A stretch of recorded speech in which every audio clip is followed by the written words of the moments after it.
ओम नमो भगवते वासुदेवाय। आज आप इस वीडियो में सुनेंगे वैकुंठ चतुर्दशी की 3 प्रचलित कथाएं। आइए भगवान गणेश का नाम लेकर कथा का आरंभ करते हैं। वैकुंठ चतुर्दशी की पहली कथा। वैकुंठ चतुर्दशी की पौराणिक कथा के अनुसार एक बार की बात है, नारद जी पृथ्वी लोक से घूमकर वैकुंठ धाम पहुंचते हैं। भगवान विष्णु उन्हें आदर पूर्वक बिठाते हैं और प्रसन्न होकर उनके आने का कारण पूछते हैं।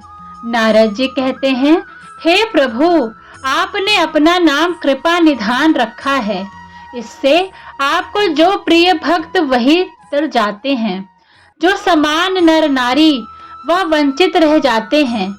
इसलिए आप मुझे कोई ऐसा सरल उपाय बताएं जिससे सामान्य भक्त भी आपकी भक्ति कर मुक्ति पा सके।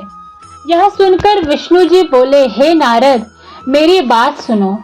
कार्तिक शुक्ल पक्ष की चतुर्दशी को नर नारी व्रत का पालन करेंगे, श्रद्धा भक्ति से मेरी पूजा अर्चना करेंगे तो उन्हें स्वर्ग के द्वार साक्षात खुल जाएंगे।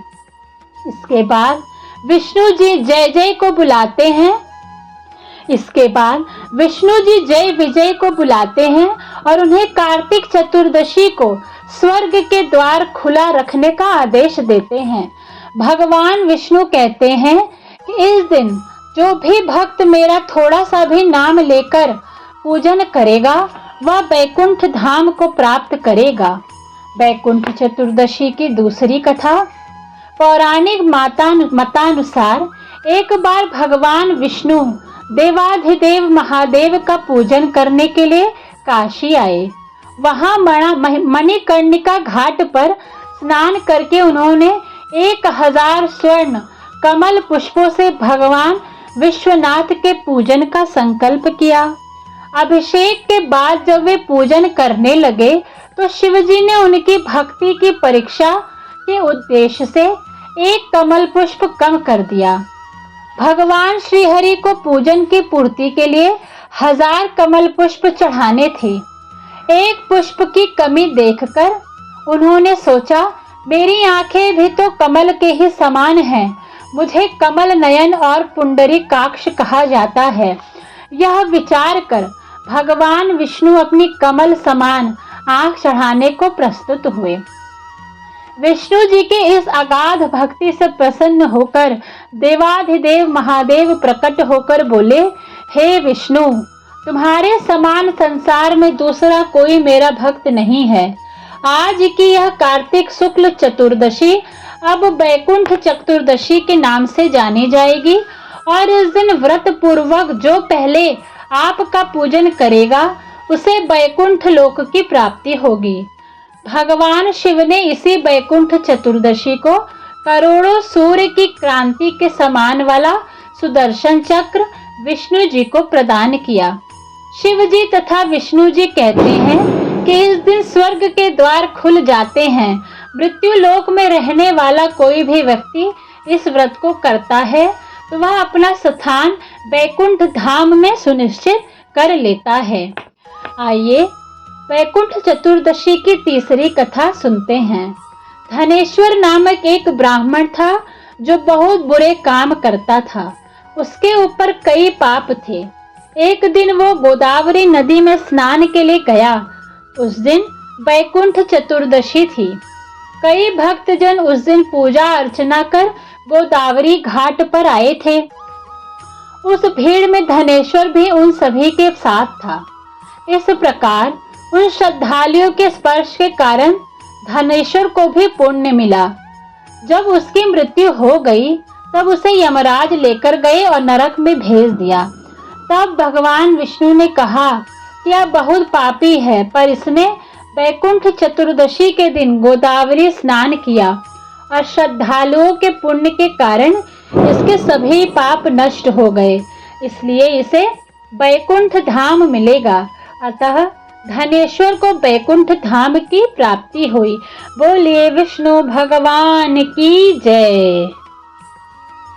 कार्तिक माह में शुक्ल पक्ष की चतुर्दशी का दिन बैकुंठ चतुर्दशी के नाम से जाना जाता है। यह दिन हरिहर उत्सव, भगवान शिव और भगवान विष्णु के आधिकारिक मिलन का प्रतीक है। जो कोई बैकुंठ चतुर्दशी के दिन दोनों भगवान का पूजन करेगा, उसे बैकुंठ लोक की प्राप्ति होती है। भगवान विष्णु और भगवान शिव के आशीर्वाद से उनके सभी पाप नष्ट हो जाएंगे। यह त्योहार देव दीपावली से एक दिन पहले मनाया जाता है। इस साल बैकुंठ चतुर्दशी 25 नवंबर 2023 को मनाई जाएगी। यह दिन भगवान विष्णु और शिव दोनों के भक्तों के लिए पवित्र माना जाता है। इस दिन दोनों की पूजा एक ही दिन करनी चाहिए। वाराणसी के अलावा बैकुंठ चतुर्दशी ऋषिकेश, गया और महाराष्ट्र के कई शहरों में भी मनाई जाती है। बैकुंठ चतुर्दशी की पूजा विधि: सुबह जल्दी उठकर पवित्र नदी में स्नान करना चाहिए। घर और पूजा मंदिर को अच्छी तरह से साफ करना चाहिए। यह एकमात्र दिन है जब भगवान शिव तुलसी पत्र स्वीकार करते हैं और भगवान श्री हरि विष्णु की बेल पत्र और कमल के फूलों से पूजा की जाती है। भगवान शिव और श्री हरि विष्णु को गोपी चंदन का तिलक लगाया जाता है। देसी घी का दिया जलाना चाहिए। फल मिठाई का भोग लगाना चाहिए। जितना हो सके उतना इस दिन दीपदान करना चाहिए। पवित्र वृक्षों के नीचे जैसे पीपल, बेल, आंवला, अशोक, आम के पत्तों के पेड़ के नीचे भी आप दिया लगा सकते हैं। महामृत्युंजय मंत्र और विष्णु सहस्त्र नाम का पाठ करना चाहिए। इस दिन व्रत रखने वाले भक्तों के लिए फलों की अनुमति है। ब्राह्मणों को भोजन और वस्त्रों का दान करना चाहिए। इस दिन पवित्र गंगा नदी में स्नान करना चाहिए। जय जगदीश हरे, स्वामी जय जगदीश हरे। भक्त जनों के संकट, भक्त जनों के संकट क्षण में दूर करे। ओम जय जगदीश हरे।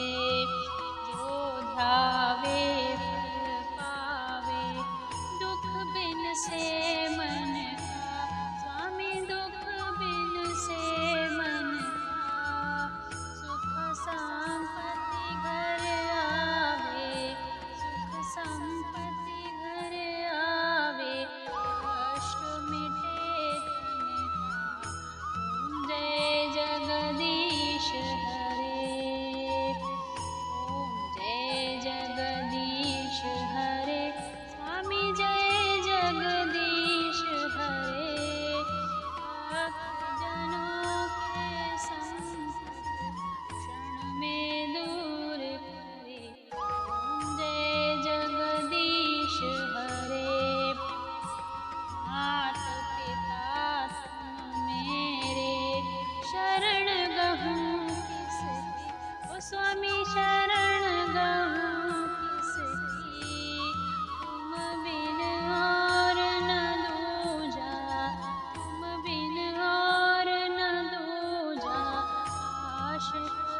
सबके प्राणपति, किस विध मिलूं दया मैं, किस विध मिलूं दया मैं, तुमको मैं कुमति पूंजे जगदीश हरे।